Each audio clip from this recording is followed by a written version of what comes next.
বড় মাছের মাথাগুলো অনেকেই আছেন যারা আস্ত খেতে পছন্দ করেন না, ঠিক আমার মতো। তো আ আমিও কিন্তু বড় মাছের মাথাগুলো আস্ত খেতে পছন্দ করি না। ইভেন আমার বাসায়ও তেমন একটা পছন্দ করে না। এগুলো আসলে যদি একটু মরিঘন্ট করা যায় ছোট করে কেটে, সেটা কিন্তু ভালো লাগে। তো এই যে বড় মাছের মাথাগুলো দেখতে পাচ্ছেন, এই মাছের মাথাটা কিন্তু অনেক বড় ছিল। তো এই মাছের মাথাটা আসলে কেটেও দেয়নি, আমার কাটতেও অনেক বেশি কষ্ট হয়েছে। কিন্তু কি করব, বড় মাছের মাথা যদি আস্তই রান্না করি সেটা একদমই ভালো লাগে না। ভিতরে যেমন কোনো মসলাই যায় না।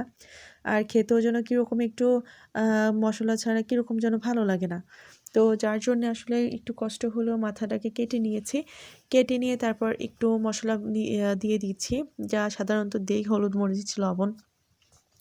তো এগুলো দিয়ে তারপর খুব ভালোভাবে মাখিয়ে নিচ্ছি যেন সব দিকে মশলাটা লাগে।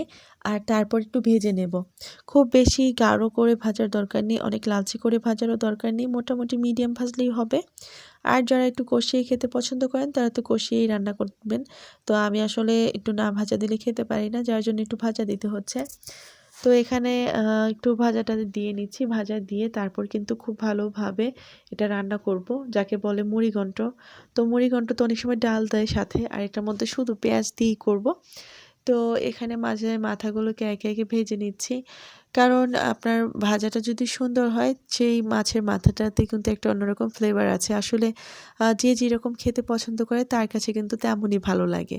আমি যেহেতু ভেজে বলছি, অনেকে আছেন যে কষিয়ে মাছ খেতে খুব ভালোবাসেন, সেটার টেস্ট কিন্তু আরেক রকম। তো যাই হোক, এই যে মাছের মাথাগুলো একদমই সুন্দর করে ভেজে নিয়েছি। এখন উঠিয়ে তারপর আমি আবার একটু তেলে পেঁয়াজ দিয়ে দিলাম। পেঁয়াজটা একটু বেশি লাগবে, যেহেতু এটা আসলে মুড়িঘন্ট করব। এখানে ডাল দিচ্ছি না, যার জন্য পেঁয়াজের পরিমাণটা একটু বাড়িয়ে দিতে হবে।